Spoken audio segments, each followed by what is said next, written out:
Caitlin Clark is one of the biggest names in sports right now. She is already considered a generational talent. USA Today said that, like Steph Curry, she has redefined what a good shot is in basketball. And she is being credited with raising national interest in women's basketball. I mean, each team that has hosted Iowa this season, has set an attendance record. This is for her away games. There was an average attendance increase of 150%, and her final regular season game was the second most watched college basketball game of the season, second only to the Michigan State versus Arizona men's game that happened on Thanksgiving. So, credit where it's due. She's got the resume to prove all of this. So, with March Madness and then the WNBA draft coming up, there's no better time to look at Caitlin Clark's college basketball career. If you're familiar with the channel, this sort of falls under the brief history of videos. But yeah, we'll just talk about her college career right now, as she's just been smashing records year over year, and it's now coming to an end. Like I said, the WNBA draft is coming up next month, and that will be a whole new era for her career, a whole new era for the WNBA and for women's sports. So she entered, and can't forget about this.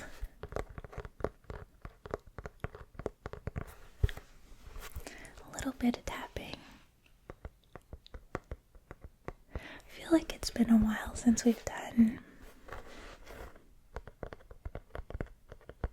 like a non-voice trigger on this channel.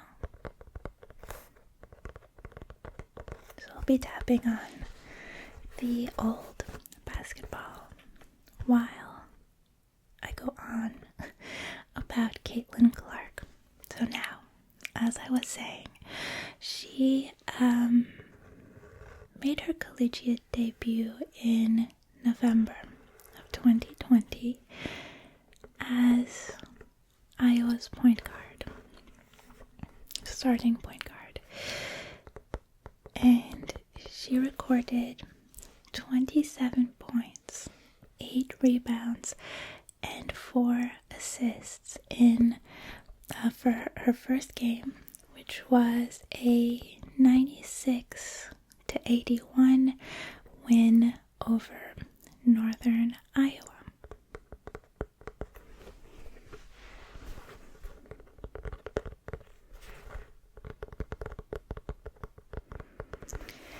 And then, in her second game, Clark posted her first double-double, her second college basketball game, 30 points, 13 assists.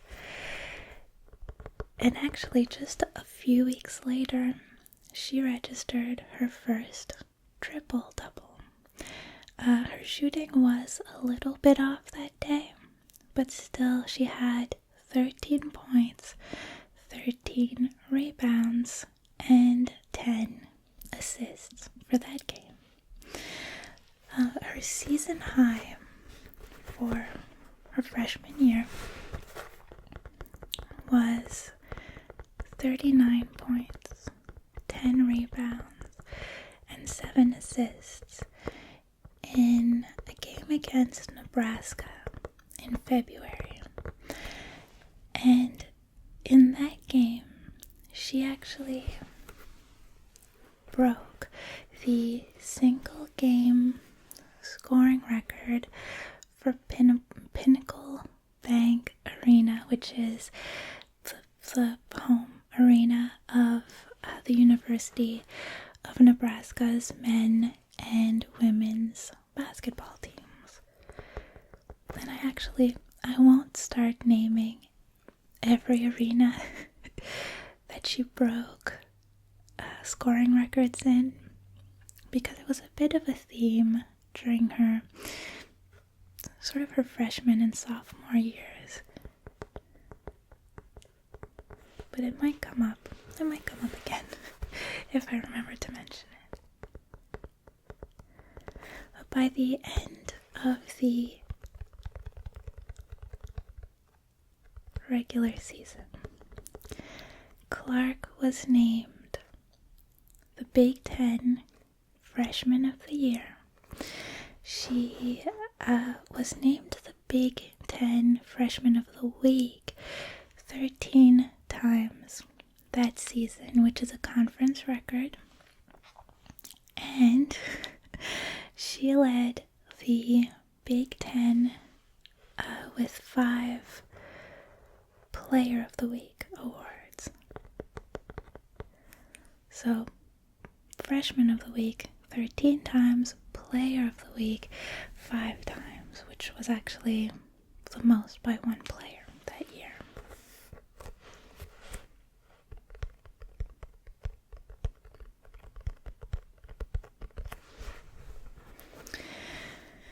So in the postseason, Iowa were runners-up at the Big Ten tournament, and Clark actually recorded 37 assists during the tournament, which is the most in that tournament's history.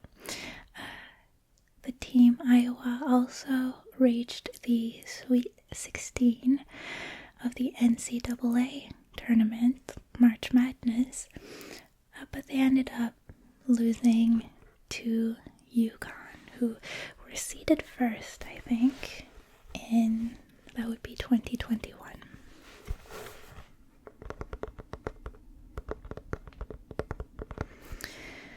So when all was said and done for her freshman season, Clark became the first freshman to win the Don Staley Award, which honors the best Division I guard.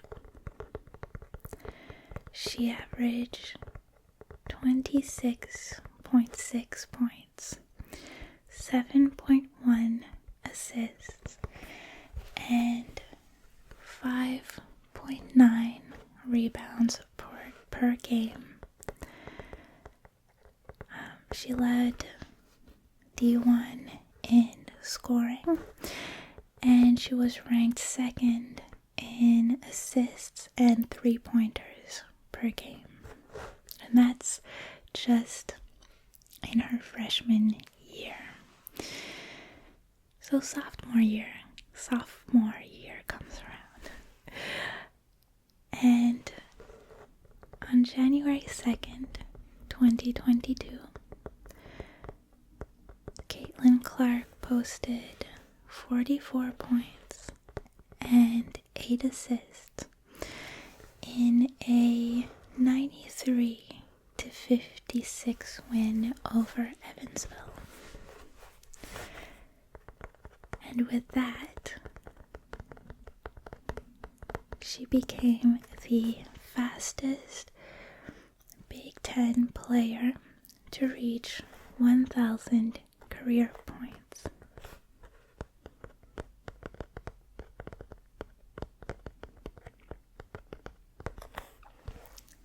couple of weeks later, she recorded her 4th triple-double, 31 points, 10 rebounds, and 10 assists. Over Nebraska. And then the next game, I'm having trouble talking today.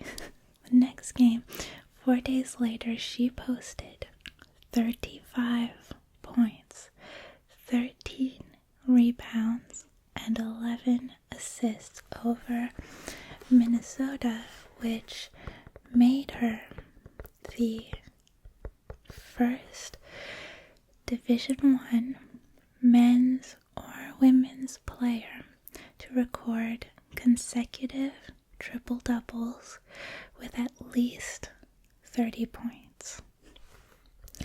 And the first women's player in Big Ten history with consecutive triple-doubles in 2 consecutive games.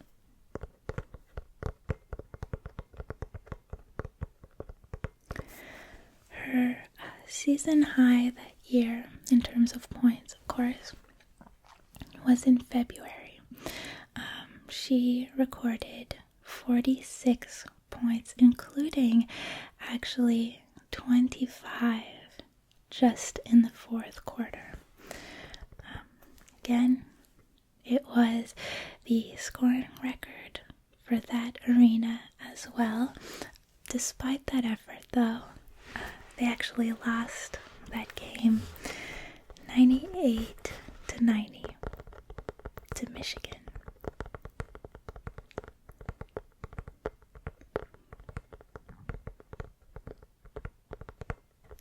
And at the end of the season, she was named the Big Ten Player of the Year.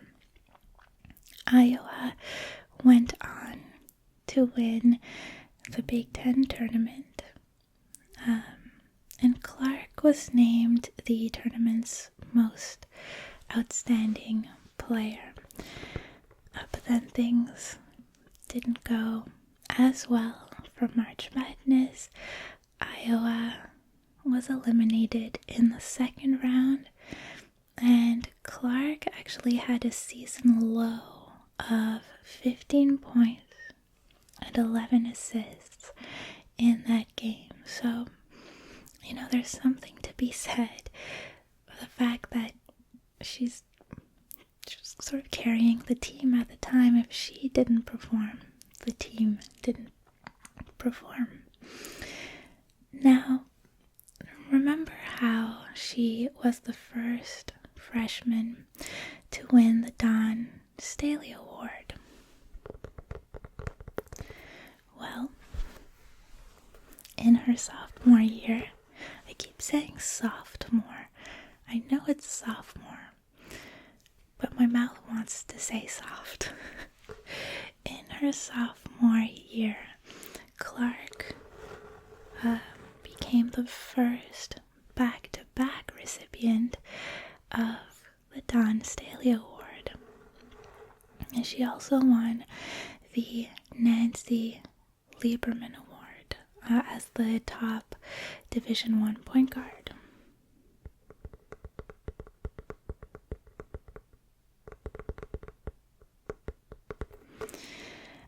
That year, she averaged 27 points, 8 rebounds, and 8 assists per game. And she was the first women's player to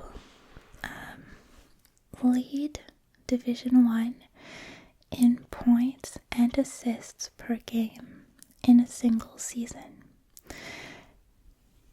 And she also led D1 in total points, free throws, and triple doubles. So at this point, halfway through her college career, she's already cementing herself as just a legend college ball. But the best is yet to come for Caitlin Clark.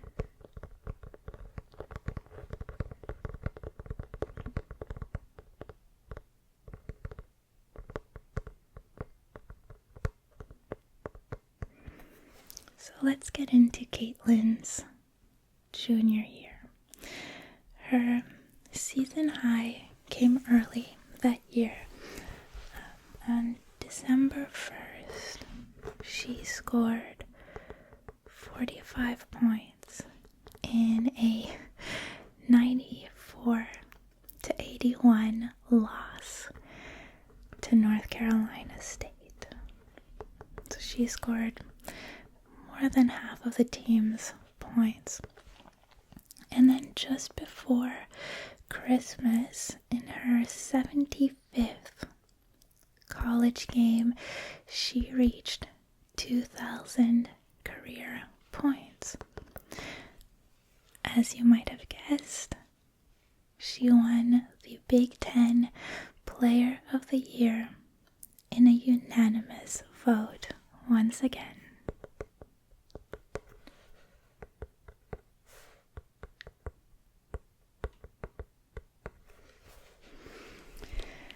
Now, this postseason was huge for her.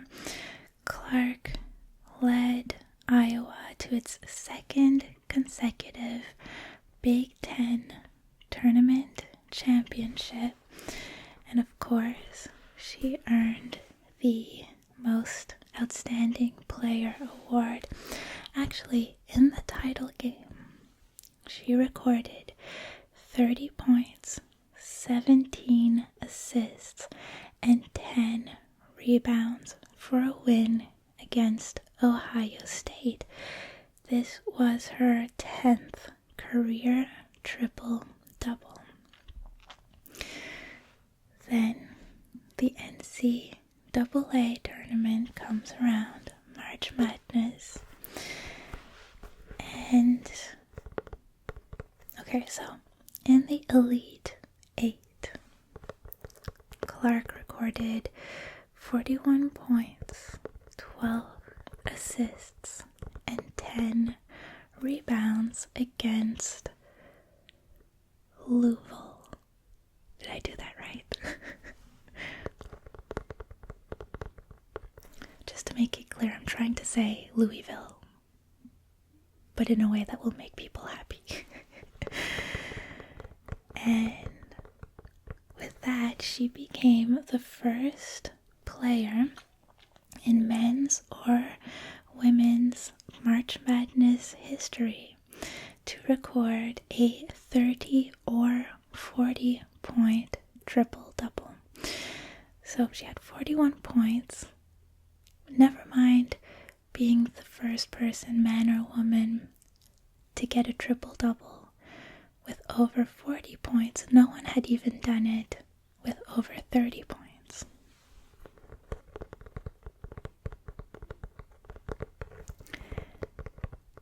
And during that game, Clark also became the first Division I player to record at least 900 points and 300 assists in a single college season. Now, that all meant that Iowa had reached its first Final Four since 1993. In the Final Four, Clark again posted 41 points, 8 assists, and 6 rebounds, which actually ended South Carolina's 42-game winning streak. And she actually became the first player in tournament history with consecutive 40-point games. And I'll bring up South Carolina again closer to the end of the video, so keep them in mind. But Iowa ended South Carolina's 42-game winning streak at the time. I'm pretty sure they were the reigning champions of the NCAA tournament.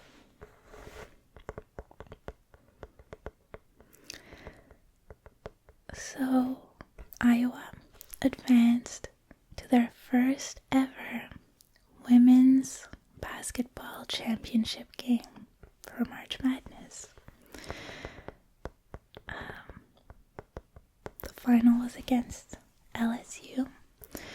Clark had 30 points and 8 assists in the national championship. She made 8 3-pointers, which was a record for any man or woman in the title game. However, Iowa still lost the game 102 to 85. So it wasn't really close at all. And even if you don't pay attention to college basketball, you probably saw the infamous Angel Reese "Can't See Me" that was directed at Caitlin Clark in that game. And I have to say, these young women, like Caitlin came out after and sort of backed up Angel Reese because she was getting some hate, and these young women are making college basketball and women's basketball a conversation piece, and so I have so much respect for that. But anyway, Caitlin Clark broke the men's and women's scoring records for a single NCAA tournament with a total 191 points, and her, I think it was 60 assists, were the most by a player in the women's tournament history. And like I said, it was a huge year for Clark. She won all of the major National Player of the Year awards, the AP Player of the Year, the Honda Sports Award, the John R. Wooden Award, the Naismith, the USBWA National Player of the Year, and the Wade Trophy. She was the first unanimous National Player of the Year in Big Ten history, unanimously voted Player of the Year for the Big Ten. She won the Nancy Lieberman Award for a second time, and she became the first 3-time winner of the Don Staley Award. So, as a junior, Clark averaged 27.8 points, 8.6 assists, and 7.1 rebounds per game. She set Big Ten single season records in points, assists, 3-pointers, and free throws, and she tied her own conference record with 5 triple-doubles. Unsurprisingly, the Associated Press called Caitlin Clark's junior season one of the greatest seasons by a player in NCAA history.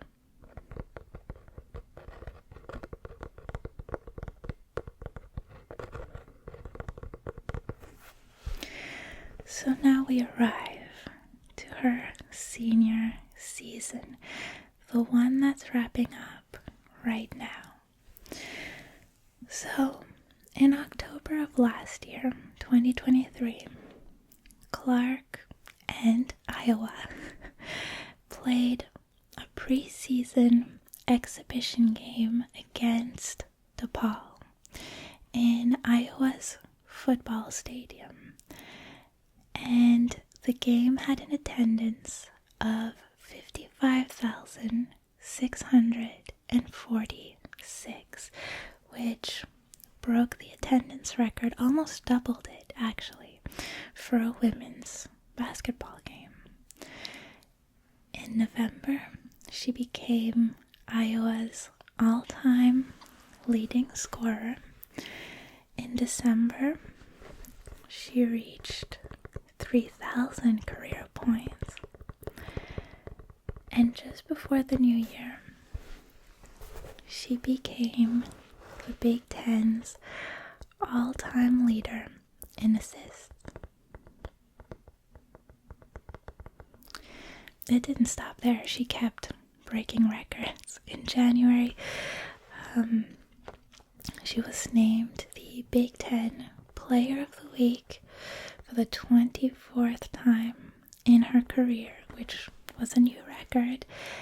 And she broke the Big Ten all-time scoring record. In February, so just last month, Clark reached 1,000 career assists. She became the NCAA Division I women's career leading scorer. Yeah, scoring leader. Same thing. So imagine in November, she sets the record for the program. In January, she sets the record for the conference. And in February, she set the record for Division I. She actually finished that game with a career high of 49 points, 13 assists, and 5 rebounds. So between her points and her assists in that game, Clark was responsible for 79 of her team's points. And I'm just rattling off records at this point, but it's also, the lesson here is that Caitlin Clark has done too many good things, too many impressive things to fit in a half hour. But what I was going to say is, I'm just rattling off records, but it's also worth mentioning that Clark has also set the NCAA single season record for 3-pointers. And in her final regular season game a couple of weeks ago, Clark became the NCAA D1 all-time leading scorer among men's or women's players. Again, it goes without saying that she finished the regular season as the unanimous Big Ten Player of the Year.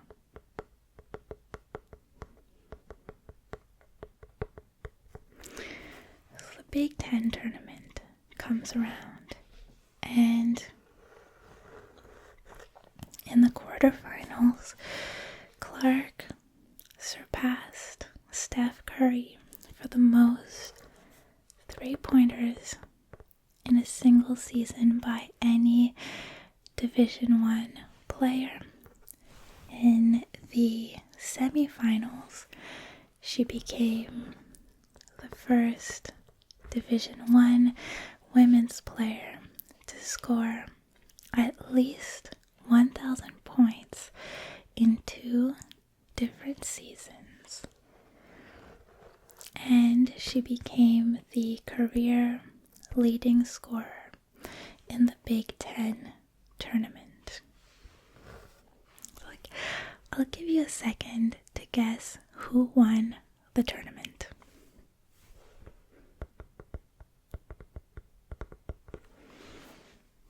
Of course, it was Iowa and Caitlin Clark. It was Iowa's third straight Big Ten tournament title. And Clark, again, was named Most Outstanding Player with 34 points, 12 assists, and 7 rebounds in the game.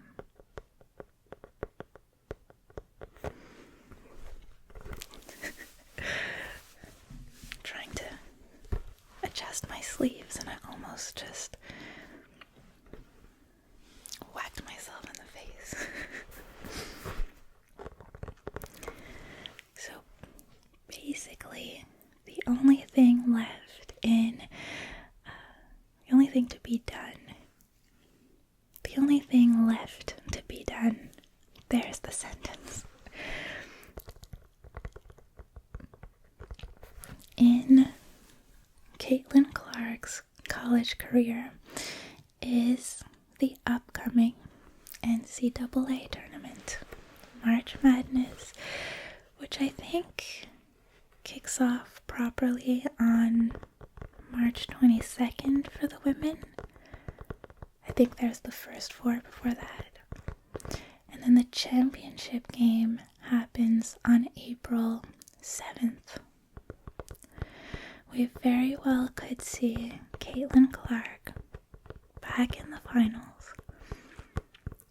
Right now, the books have Iowa as sort of the second likeliest team to win March Madness, behind, remember I told you to remember South Carolina. South Carolina are the favorites right now, and Iowa is followed closely by LSU. So in theory, with what we know right now, we could potentially get a replay of last year's final, which would be really juicy and spicy and fiery, and we would love it.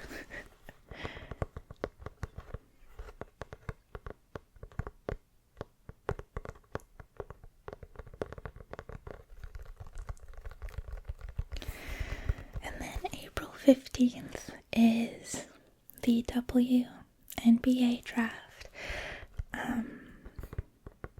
It would be just shocking and highly improbable for the Indiana Fever to select anyone but Caitlin Clark with their number one pick. I can't think of any situation where any team would not pick Caitlin Clark. Not only is she an incredible, groundbreaking, generational talent, but she will also be an invaluable business asset to any team. And that team will be the Indiana Fever.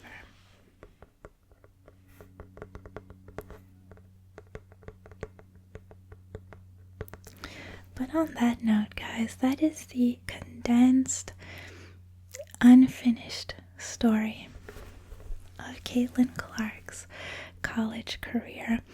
Let me know in the comments who you think will win the men's and women's March Madness tournaments. Thank you, as always, for hanging out with me. And I'll see you in the next video.